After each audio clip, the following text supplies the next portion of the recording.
Recibimos a nuestro invitado, al señor Juan Tomás Taveras Rodríguez, mayor general retirado de la Policía Nacional. ¿Cómo le va? ¿Cómo está usted? Muy bien, gracias. Mejor estar aquí con ustedes en síntesis. Bien, gracias por estar con nosotros, general. Y con usted se pueden tratar muchos temas de seguridad ciudadana y que lo haremos en su momento. Pero hay un dato interesante que necesariamente debemos de hacer una introducción, y es todo lo que tiene que ver con los militares y policías retirados de la República Dominicana.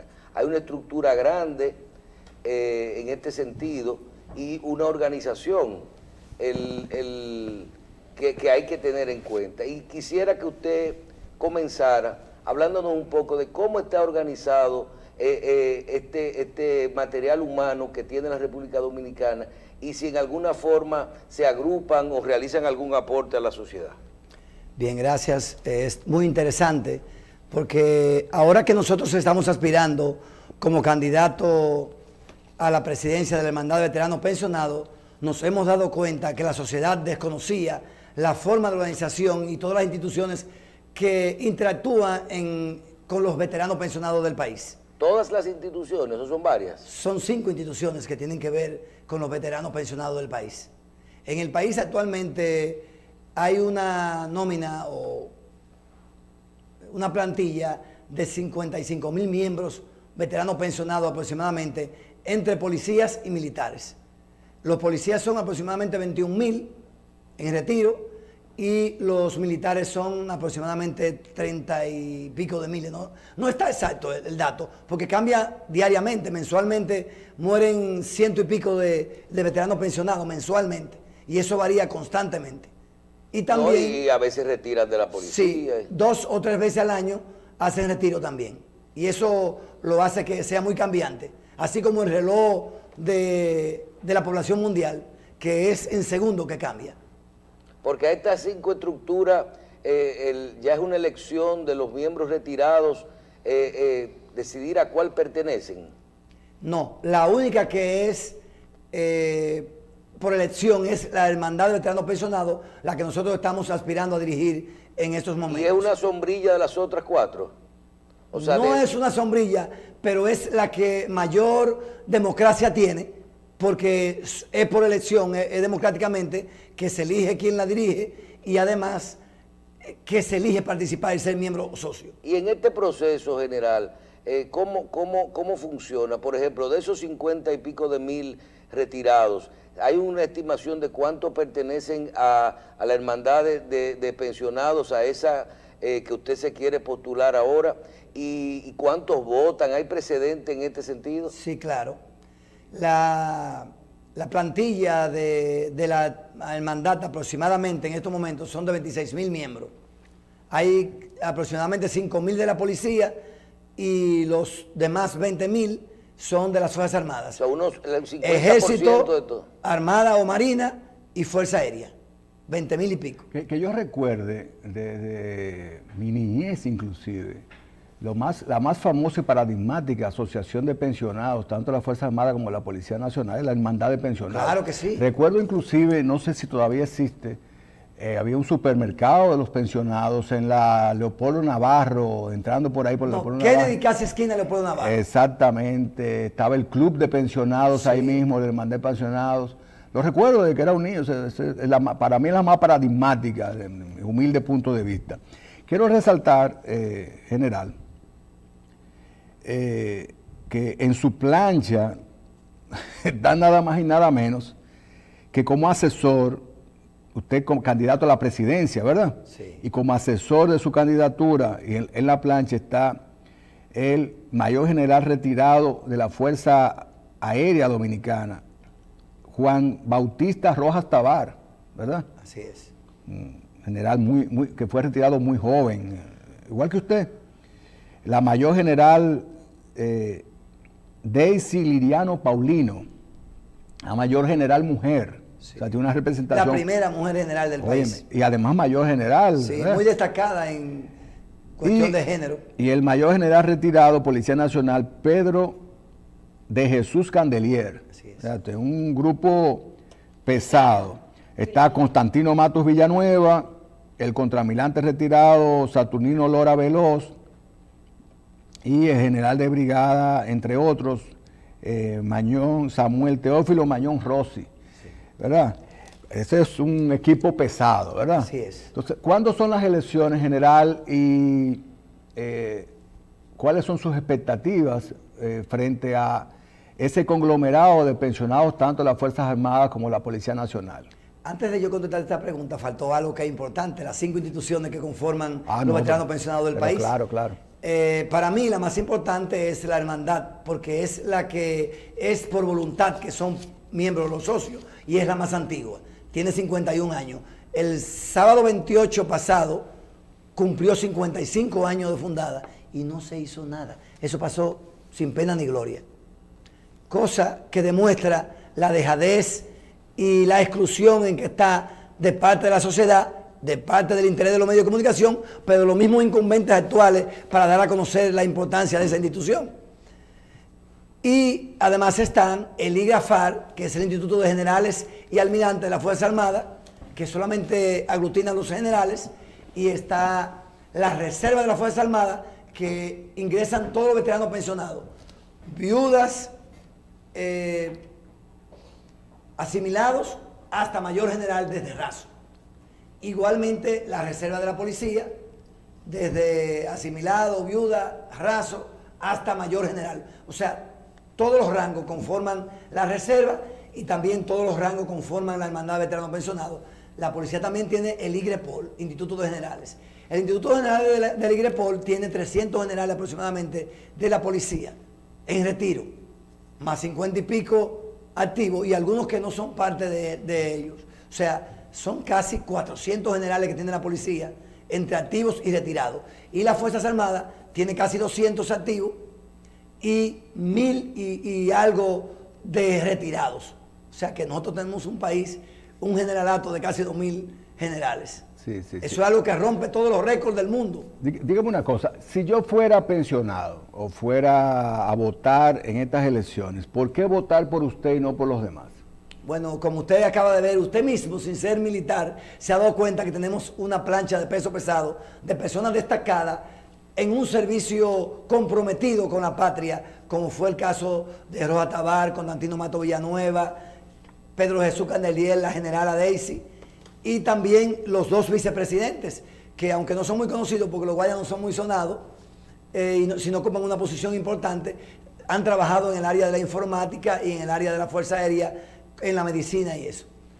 Y los demás... Son gente fuerte, gente exactamente. que tienen nosotros una trayectoria fuerte. Tenemos la mejor plancha, la mejor propuesta y el mejor candidato. ¿Ustedes han visto a otro general defendiendo los derechos y dignidad de los guardias y los policías en este país? Porque no lo hay. Entonces eso nos pone en la delantera como garantía de confianza en esta propuesta de contienda electoral. Yo veo aquí dentro de su propuesta aumento de sueldo, solución del seguro médico, mejor calidad de vida. ¿Frente a quién se hacen estos reclamos o a quién se le solicitan estas reivindicaciones? Usted como presidente de la hermandad, si en caso de ser elegido, ¿ante quién tiene que solicitar estas reivindicaciones para sus miembros? Bueno, debe tocarse la sensibilidad de los incumbentes responsables, porque de acuerdo a ambas leyes orgánicas, la 590-16 de la policía y la 139-13 de la Fuerza Armada y la misma Constitución que habla de ambas leyes y de funciones, los miembros retirados y activos están bajo su judici de la administración legal de los incumbentes actuales de la Fuerza Armada y la policía, no de la dirección, sino la administración legal. Y eso le da cierta responsabilidad y ellos pueden ser sensibilizados para que junto a nosotros, lo que demandamos esto, sensibilicen el compromiso de las autoridades políticas, del gobierno central, el presidente de la República, que es quien tiene la última palabra en ese sentido. Y la ley dice que deben ganar lo mismo un militar activo en su condición de jerarquía y de posición y un militar retirado, igualmente un policía activo y un militar retirado. Cuando se hacen los ajustes salariales a los militares activos, de acuerdo con una ley que usted refiere, es una obligación hacer los ajustes a los retirados en la misma proporción. Así es, entonces está pendiente durante 2 años para los policías y durante más de 1 año para las Fuerzas Armadas que se iguale, homologar los salarios. Y eso es una irresponsabilidad de parte del gobierno central porque está violentando la ley y el derecho adquirido y que manda la ley y que respalda la Constitución. Y a 2 años no se ha honrado eso. No se ha honrado ese compromiso. No se ha honrado ese compromiso. Y en caso de que usted llegara a la presidencia de esta institución y de mantenerse en inercia el cumplimiento de esa disposición legal, ¿qué usted desde esa posición haría para cambiar esa situación? Entendemos que tendremos más fuerza institucional, más respaldo de mayor cantidad de veteranos pensionados para ejercer presión a las autoridades políticas. ¿Y no ejercerían acciones legales, amparos y demás? Todo eso está contemplado. Para mí sería muy difícil pagar un grupo de abogados para que haga presión legal al gobierno. Pero en una institución... Usted sabe que usted no tiene que pagarlo. No, pero en una institución sí. Sí, una institución, pero usted tiene tantos amigos, incluyéndome, que usted no tendría que pagar. Bueno, yo no soy un buen complicado. Yo no soy un buen abogado, pero yo acompañaría a los buenos abogados a ejercer las acciones que usted entendiera necesarias, porque realmente agradecemos. No solamente en el término de los pensionados de la Fuerza Armada y la Policía Nacional, sino los pensionados en sentido general, en toda la población, aún la civil. Yo creo que sería de justicia que las pensiones sean ajustadas y sean indexadas en la misma proporción en que son indexados y ajustados los salarios de los trabajadores activos, ¿verdad? Hay una cosa muy... Porque la vida sube para todo el mundo. Hay una cosa muy importante. Cuando el veterano pensionado pasa de la vida activa a la del retiro, tiene la particularidad de que por resolución, violando la ley de la seguridad social, se le cobra el doble del descuento del salario para el seguro médico y el seguro es mucho peor.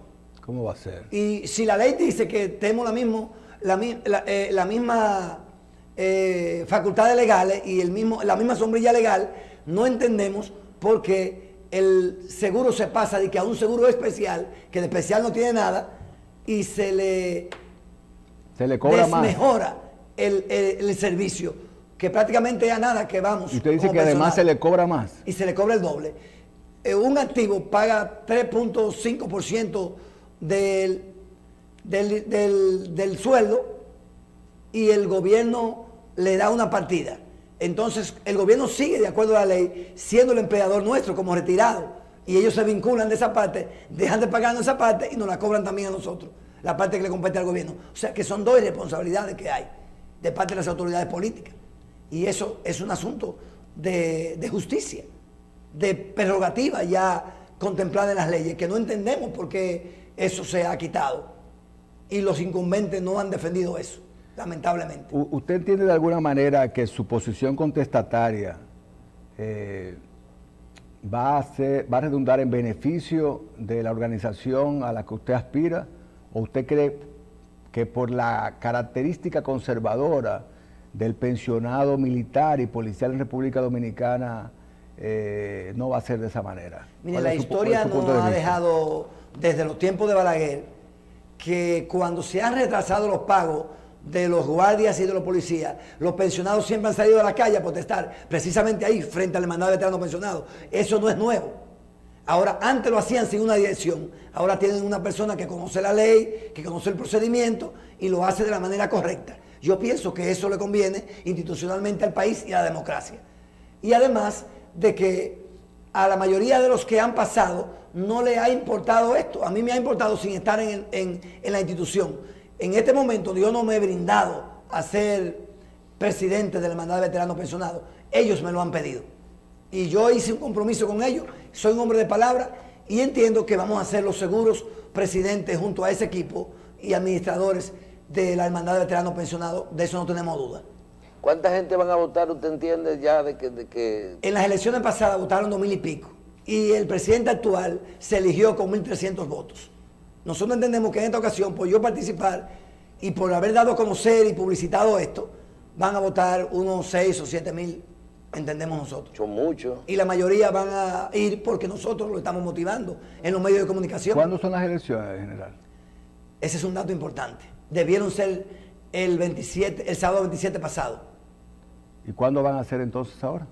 Porque hubo un impasse de que no se aceptó la comisión electoral que se elige como mandan los estatutos, que casualmente están aquí, y el actual incumbente obstaculizó dando los recursos y los preparativos de las elecciones. Tuvimos que ir a una negociación que tenemos un mes y medio más, casi 2 meses y un poquito negociando, y gracias a Dios el viernes pasado y ayer terminamos la primera parte de la negociación, que es conformar una comisión electoral aceptada por todas las partes, y el viernes me parece vamos a tener la próxima encuentro para dilucidar cuál será el día de las elecciones y en qué lugares se va a votar y ejercer el voto. ¿Verdad? Que los pensionados son dominicanos también, entonces no se ponen de acuerdo para la comisión electoral. Hasta en las ONG de la República Dominicana, de la Junta de Vecinos, aquí hay fraudes y hay... ¿Y hay reelección? Cambian los estatutos y lo violan para una reelección, porque de acuerdo a los estatutos debieron ser 2 periodos y nunca más, pero él lo cambió en una asamblea irregular, y ya nosotros porque esto avance y no se obstaculice más, permitimos que él participe. Yo nunca he tenido ningún inconveniente porque yo sé que lo voy a vencer, pero los otros participantes sí querían evitar que él participara. Yo no. Nunca me he opuesto. Yo le voy a decir lo siguiente, general. Juan Tomás Taveras Rodríguez. Muy difícil, pero muy difícil hacerle fraude a usted. Muy difícil. Primero. Y segundo. No, muy difícil hacerle fraude a... Y si no le manda a robar Tavaro a Candelieri, no hay problema. A Juan Tomás Taveras Rodríguez. No solamente eso, sino... Y eso es personal. O sea, yo tengo conocimiento personal de quién es Juan Tomás Taveras Rodríguez. Un ser humano, al margen de mayor general, un ser humano excepcional, sincero, cree en lo que dice y defiende lo que cree a capa y espada. Y si se va a meter en este tema, va a ser un sacrificio de tipo personal que yo lo sé, en beneficio de un conglomerado que él representaría con mucha dignidad, además incorruptible, serio, honesto y con desprendimiento en relación a las causas que enarbola. Si yo fuera pensionado, Juan Tomás, al margen del aprecio y admiración personal que tengo hacia usted, yo votara por usted. Porque nosotros necesitamos en República Dominicana personas contestatarias con los sistemas, que salgan a reclamar los derechos. Pero con razón. Claro, que salgan a reclamar los derechos, porque los derechos no se mendigan, se exigen cuando usted lo posee. Y si alguien sale a exigir derechos en República Dominicana de conglomerados policiales y de las Fuerzas Armadas, con candidatura o sin candidatura, ha sido el general Juan Tomás Taveras Rodríguez. Yo creo que va a ser muy difícil hacerle fraude a usted. Y si yo fuera militar, votara por usted. Y además, yo sé que desde esa tribuna, usted no solamente va a defender esos aspectos, sino que va a seguir incursionando en aspectos para mejoría de la vida nacional. Porque yo sé de primera mano que usted tiene posiciones sinceras en ese sentido. En 51 años que tiene el mandato de veterano pensionado, la única vez que se ha conocido al público que hay unas elecciones esta vez, porque nosotros nos hemos preocupado por dar a conocer esta situación interna que ha sido dejado de lado por la mayoría de los comunicadores y de las autoridades políticas y de los sectores de poder del país, y son sumamente importantes.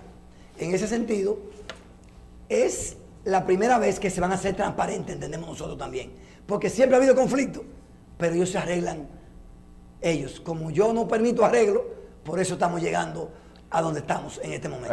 La foto de la promoción me encanta a mí, porque tiene la cara y la actitud del general Juan Tomás Taveras. Eso es una marcha real que hicimos al frente de un grupo de veteranos pensionados cuando le tiraron gases en el año pasado. frente a la hermandad, porque cuando vieron que le aumentaron a los activos y no le aumentaron a los militares pensionados salieron y cerraron la Kennedy. Y hubo un desastre ahí. En ese sentido, nosotros fuimos allá preocupados porque hubiera un daño a un ancianito de eso, una ancianita, y ahí yo me comprometí con ellos a hacer una marcha. Y cuando hicimos la marcha organizada, lo llevé hacia adentro, negocié con la policía y se evitó el maltrato, o más maltrato, porque comenzaron a maltratarlo. Y esa foto es original de un periódico, realmente, no es mía. Y yo la tomé porque la vi original y en plena acción de defensa de los derechos y dignidad de los militares y policías. General, en lo personal, con lo que le voy a preguntar, siempre he estado de acuerdo de que los militares debieran estar y los policías debieran estar muy bien, con buenos niveles de salario, de ingresos, vamos a decir, de incentivos para poder vivir mejor y poder estar tranquilos para poder darnos seguridad. Si ellos mismos no tienen seguridad, entonces no hay nada. Y también hay que reconocer, y estoy de acuerdo con todo eso, pero hay que reconocer que el país ha ido cambiando, se exigen niveles diferentes de transparencia, las cosas no son igual que vamos a decir que después de la época de Trujillo hasta el año 2000, 90, que comenzaron a haber cambios, se cambió la ley de las Fuerzas Armadas, la ley de la Policía Nacional, ya no se reintegra, ahora usted tiene un director, y usted ve todo eso, usted vivió la transición de eso. Le pregunto, y tal vez un poco difícil, con todo esto que uno ve ahora en el Estado, compras y contrataciones y transparencia y todo eso, todas esas prácticas que tradicionalmente uno vio en el Estado, donde en los Fuerzas Armadas y la Policía Nacional, donde ustedes decían, nombraron el intendente, esa es una posición de 6 meses, el que compra en las instituciones. Nombraron, por ejemplo, el general, el fulano llegó a general, le están construyendo la brigada de los albañiles de la guardia, le están haciendo su casa, le están mandando una patana de materiales del tal sitio. Le remozan la finca. Le remozan la finca. O sea, hay una serie de cosas que tradicionalmente te dan. Aquí hay posiciones que sin averiguar, usted puede ser la persona más seria del mundo, y yo no sé en los últimos años, pero uno veía tradicionalmente que le llegaban los peajes a ciertos jefes de zona, los aportes de la sociedad, de los empresarios y todo eso. ¿Qué usted piensa de todo eso hacia el futuro? ¿Tendrá que irse transformando también esa práctica o eso ya se dejó? Mire, en nuestro país hay un problema. Porque eso ha mantenido, si no hubiera sido así, de cierta forma, no hubieran podido mantener con esos niveles de salario a toda esa gente. Hay una situación grave sobre todo esto, y es que en nuestro país no funciona el sistema de justicia. Y al no funcionar el sistema de justicia, no hay un régimen de consecuencia para que haya un control ético obligado. Porque hay 2 formas de usted comportarse correctamente al frente de la administración de una institución, sea pública o privada. Una es la convicción de conciencia de usted tener una ética de principio, y la otra es cuando usted tiene una justicia que funciona, que inmediatamente se descubra algo, usted va a caer preso o va a pagar la consecuencia. Como aquí no hay mucho en los funcionarios de esa ética y prácticamente nada en las reglas de control, entonces eso no ha cambiado nada en el país, ni en la policía, ni en los políticos, ni en los empresarios tampoco, porque hay una competencia desleal también en la empresa, y de parte de la facilidad de las manos oscuras del gobierno y de la mafia. Pero comparando los salarios, como usted decía, que comenzó con eso, no es posible que la economía que más crece en la región esté pagando el salario más bajo de la región y uno de los más bajos del mundo. Un policía dominicano gana menos de $200, y en Haití un policía que vive de las dádivas y de las ayudas gana $550. La media latinoamericana es $650. No entendemos. Eso no lo podemos entender. No sé si ustedes lo pueden entender, yo no lo puedo entender. Habría que buscar un economista para que me lo explique. Pero el gobierno haitiano no genera los recursos para pagar esos $500, los recibe de donaciones. Nosotros tenemos que generar en la economía los recursos para pagar los salarios. Y si nada más da para 200, general. Hay límites, no, porque no llega a 200. Hay límites para pagarle a los funcionarios del Banco Central, a los ministros, a los congresistas, a los alcaldes, no hay, a los regidores, a los fiscales y los jueces. Nosotros tenemos un sistema de justicia que tiene 4 patas. Los jueces, los fiscales, los policías y los abogados. Los abogados, de una u otra forma, en su gran mayoría, ejercen una función privada, porque solamente los defensores públicos, vamos a decir, que son los que tienen una parte de vinculante de servicio público. La más fuerte, el más fuerte de esas patas es la policía. ¿Y por qué? Porque es donde nace la prueba. Es quienes se encargan de construir ese expediente y dar la facilidad al fiscal y al juez para que se pueda comprobar y llevar a una cosa juzgada irrevocablemente. Sin embargo, son los que menos ganan. Ah, entiende. Entonces está cojo el sistema de justicia de la República Dominicana. Entonces, aquellos estrategas, ideólogos y asesores del gobierno y de la estructura administrativa de la cosa pública, ¿cómo han podido excluir a la pata más importante del sistema de justicia si queremos que este país se organice y hayan controles correctos en base a una sociedad avanzada, en una sociedad que tiene un control social democrático, civilizado? Si esto se mantiene atrasado, maltratado y excluido, el principal elemento de la justicia, no va a haber desarrollo nunca en el país equilibrado. Claro. No, nunca lo va a haber. Pero nadie le da la importancia que tiene el ente policial y el ente militar cuando necesitamos de él. ¿Usted cree que los niveles salariales deprimidos tienen que ver con la corrupción en los sectores policiales? Claro, en primer orden. Para el bandido que entra para delinquir, no. Le pueden dar todos los millones del mundo en un salario, pero esa es la minoría. La mayoría son personas que aman su trabajo y tienen un vínculo incluso de familia y de compromiso de patria con la policía y con las Fuerzas Armadas. Entonces, eso no lo entienden los políticos dominicanos. Nosotros podemos alardear de que somos la primera persona que trajo al tapete el tema de seguridad pública y defensa nacional, porque también somos graduados de maestría en esos temas y hemos estudiado y vivido y trabajado el escenario militar como el policial prácticamente igual. Sin embargo, aquí eso no se ha tomado con la seriedad que debe ser políticamente, buscando el desarrollo integral y sano que debe tener una sociedad que aspira a salir de la pobreza y del atraso. General, una añapita. Usted vio los procesos en el Cibao de huelgas en el día del lunes a martes, si no me equivoco, 24 horas de huelga que tuvimos.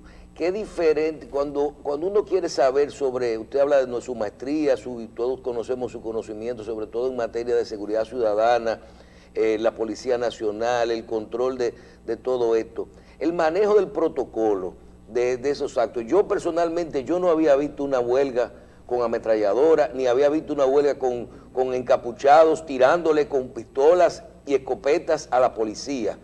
No es nuevo, realmente. Eso es un tema de las redes sociales ahora, de mucha información, o realmente hay enfrentamientos normales aquí, que el Falpo le tiene unos tigres tirándole pero con pistola y escopeta y encapuchado, y la policía devolviendo con armas automáticas. La policía tiene ametralladora. Eso siempre ha sucedido, lo que pasa es que nadie se daba cuenta antes, porque todo era herméticamente controlado. ¿Quién se atrevía en estos tiempos de represión absoluta en un medio a enfrentar un gobierno que estaba en una disputa de un conflicto social? Eso era imposible. Usted sabe lo que le pasaba a los periodistas en ese entonces. Ahora las redes sociales, cualquier ciudadano común es un comunicador que da a conocer eso. Pero esos tiroteos siempre han existido. Siempre. Pero así como... Así mismo. ¿Y todas esas imágenes que usted vio son normales? Sí, eso ha pasado siempre. Porque fue en todas las provincias. Cuando yo era niño, que tenía unos 14 años, estaba creo que en octavo, en séptimo, en el liceo secundario de Licey, porque teníamos la facultad de que el liceo que no existía, nos tenían a los de media y primaria y a los de secundaria juntos en el mismo plantel. No, me voy a ahorrar el nombre porque soy amigo de la hija de ese famoso personaje que ametrallaba los liceos de Santiago. con Thompson. Eso no me lo contó nadie. Lo ametrallaba con una ametralladora Con una ametralladora Thompson. Y yo tuve que tirarme detrás de la pared en varias ocasiones. Pero, en ese ¿pero le entonces, tiraba a la de los pared 12 años. o a los estudiantes? A los estudiantes. Porque le tiraban la bomba molotov esta. Y quemaban la goma, simplemente. Ahora, eso yo creo que ni había. Yo vi las imágenes. Solo teléfono de casa había yo en vi ese unas entonces. imágenes que son quizás las más impactantes que menciona Michelle, que es, se escuchan unos tiros y luego se ve la imagen de un policía respondiendo con una ametralladora. No, y es encapuchado. Entonces, pero yo lo que no entiendo es no son las piernas si le de la estaba disparando a alguien, lo acribilló. Y si no le estaba disparando a nadie, entonces es una imprudencia estar disparando de forma indiscriminada porque se puede llevar de encuentro en ráfagas de 40 y 50 balas por minuto, no sé cómo es general, se puede llevar 10 o 12 inocentes. Así es. En nuestro país, lamentablemente, no se aplican los protocolos para el uso de la fuerza. Aún la ley que teníamos y la que tenemos ahora, que fue supervisada por Amnistía Internacional y ha sido aprobada y avalada por eso, por fin y todo, eso no se aplica. General, usted que conoce a la policía también, y esos elementos que usan armas caseras o armas reales, que son los elementos subversivos realmente, los que provocan, los que tienen capacidad de daño, no están ya en una listica identificados para controlarlos preventivamente. Parcialmente puedo decirle que sí, pero eso cambia muy constantemente. Hay un tema que tiene que ver con las protestas, que la sociedad debe entender que el papel del Estado es controlar todo lo que sea un disturbio que pueda afectar la tranquilidad y la paz. Y está facultado a usar legalmente la fuerza. Ahora esa fuerza tiene protocolos que lamentablemente nosotros vivimos violando constantemente por la falta de práctica. Es la práctica adecuada que no hay. Un policía se gradúa tirando 10 tiros. 10 tiros. Solamente. Sí. Esa es Cuando en Estados Unidos y en los países avanzados, hasta que no se demuestra que tiene control del disparo a las piernas, a las extremidades, a los hombros, y solamente cuando sea necesario tirar a matar porque hay una amenaza inminente para los ciudadanos o para los policías, es que se debe dispararle. El protocolo en aquí Canadá, le tiran donde se le pegue. Déjeme decirle, el protocolo, sí, pero lo que le estaban tirando no eran flores a esos policías, ¿eh? Es que tiene su... Entonces, déjeme decirle algo, perdone que interrumpa, el protocolo en Canadá es que un individuo armado, aún con un arma blanca, que se acerca a menos de 30 metros de un oficial de la policía, el oficial puede dispararle y eliminarlo físicamente. No. En Canadá. No, en ninguna parte del mundo.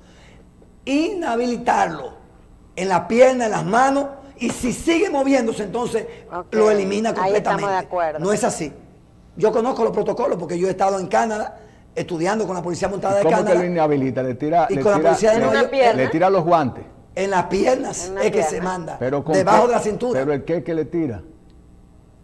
Con su arma de reglamento. Pero también. Pero balas es que le tira. Sí, pero también tiene. O sea, no es que se faja como aquí, que le sacan un machete y el policía tiene que salir corriendo. Es que eso del policía involucrarse en cuerpo físico, toda esa vergüenza que hay, es una debilidad institucional. O sea, cuando un chofer de carro público se apea con un bate, un policía le puede disparar inmediatamente a la pierna. Sí, y claro. no va a aparecer los derechos humanos y la marcha amarilla. Y la ley lo protege. Y el derecho internacional también.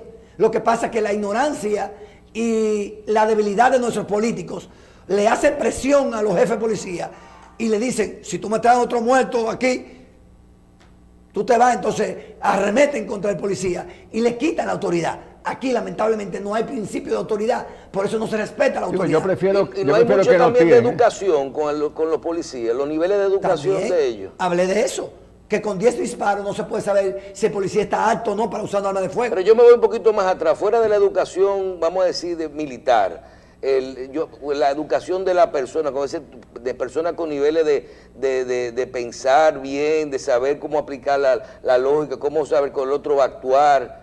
¿Usted cree que no se da? Porque uno a veces cree como que estaba en Finlandia. ¿Usted ha escuchado en algún evento de esos de secuestro que ha habido aquí, como el Banco Famoso de Progreso, valga la cuña? ¿De la independencia? Sí. No había un negociador en esa época en la República Dominicana, todavía no lo hay. Fue Freddy. No tenemos negociadores. no tenemos perfiladores para ir midiendo el tipo de delincuente y el tipo de delito y encasillando eso. Aquí no tenemos eso. No tenemos dibujantes, no tenemos prácticamente nada científico aquí en el país y alardeamos de una APP y de esto y lo otro. Y todo esto ha sido recomendado por escrito a los últimos 15 o 20 jefes que lo hemos hecho nosotros. Y no se toma en cuenta, no porque los jefes no quieran, porque a los políticos no les interesan, lamentablemente. Y la otra parte es que también los protestantes tienen derecho a protestar y a llamar la atención en cualquier forma. Porque si eso es lo que le han dejado, cerrar una calle para llamar la atención. Pero usted hablaba de protocolos. ¿Cómo? Usted hablaba de protocolos. Y se sigue, yo estaba viendo un video ayer de policías tirando piedras, o sea, devolviendo piedras como si fueran niños jugando con unas pelotas. Y ese protocolo es correcto, de agarrar una piedra y devolverle una pedrada. ¿Qué tú quieres que hagan? Porque es que ellos que están allá. No, lo que pasa, Marcela, que si un policía de eso le da un tiro a un estudiante o a una persona que está protestando, posiblemente los jefes de ese policía lo abandonen y lo sometan a la justicia. Pero el comandante acá tiene que saber qué protocolo, qué tiene que hacer un contingente policial que va a una universidad que le están tirando piedras. No, pero no hacen nada porque lo van a meter. Oye, no, es que si le dan un tiro a un estudiante lo van a meter preso, pero van a meter preso. No van a meter preso al comandante, van a meter preso al pobre policía que lo mandan en la vanguardia ahí adelante. Pero preso tendrían que meterlo si le Vamos a ver qué opina, vamos a ver qué opina en general. Una de las cosas que siempre me ha llevado a mí a escribir y a ser periodista, a estudiar periodismo, es precisamente que las cosas nunca se decían como eran cuando sucedían de parte de los medios. Como la policía no tenía derecho a hablar, un vocero mal entrenado y sin ningún compromiso de patria, decía lo que decía el jefe, una orden, explique eso y ya. Eso no es un comunicador, eso no es... Lambonismo ilustrado. Exactamente. Entonces nunca se aclaraban las cosas como debía ser y yo decidí escribir las cosas desde adentro. Y hoy día el que lee en mi columna, en cualquier periódico de lo que lo hago, se da cuenta que yo explico cada tema que tiene que ver con la policía y las Fuerzas Armadas, como es realmente en la práctica, no como se lo venden a los medios y como los medios se venden para manifestarlo al público. En ese sentido, eso ha cambiado un poco, pero sigue mal. Sigue mal. Y para que eso cambie... O sea, ¿usted reconoce que con el tiempo hay avance? Bueno, hay avance de que hay más apertura para conocer las cosas que pasan internamente en las Fuerzas Armadas, en la policía... ¿Usted habla de transparencia? Y en la calle. Eso no da transparencia realmente. Da conocimiento. Porque transparencia es que busquen la forma de corregir todos esos errores que se ven en las redes. Pero yo nunca he visto una reunión ni un mensaje del jefe pidiendo perdón a la población porque dos policías masacraron en Bonao a dos jóvenes que le faltaron el respeto a un policía, pero que no se justificaba después que tiene la esposa que le siguen dando palos. Entre 4 y 5 policías. Nunca he visto un jefe de policía pidiéndole perdón a esa comunidad o el comandante de esa comunidad pidiendo perdón en los medios de esa comunidad. Ni al presidente dándole un mensaje de luto a un policía caído en el desempeño de sus funciones. Aquí no hay sensibilidad humana en el compromiso de servicio público. Aquí lo que hay es negocio, alianzas, sociedades, mafias. Y mientras eso esté así, sin un régimen de consecuencia, porque el brazo principal de la justicia está a la deriva, está excluido, incluso la sociedad y los comunicadores ven a los policías como paria. Al policía hay que conquistarlo, hay que darle ánimo, hay que darle valor, hay que darle honor para que actúe con eso mismo frente a su servicio. ¿Y qué mejor honor que un salario digno para que él pueda comprar sus zapatos, su ropa a nivel, comer bien y no tener que estar esperando el favor de un delincuente? Porque si no se va a morir de hambre. Los policías viven con deudas y con los prestamistas detrás, con su tarjeta empeñada, con enfermedades, con hambre, con persecución de los medios, de los políticos y de la sociedad en conjunto. ¿Cómo en esa condición puede un policía tener un sano juicio para ventilar un caso en las calles? Es difícil, ni tampoco lo va a hacer un militar en la frontera. Le han quitado, le han matado el orgullo, el honor, la dignidad a nuestros policías, a nuestros militares. Porque antes, en los gobiernos dictatoriales, había autoridad porque era el respaldo de las actuaciones antidemocrática de los políticos, pero hoy no. Hoy no. Hoy es que lo han olvidado totalmente. Es más, yo entiendo que los gobiernos han utilizado ese desacredite de la Fuerza Armada y la policía para poderla utilizar y evitar que puedan hacer fuerza con los políticos.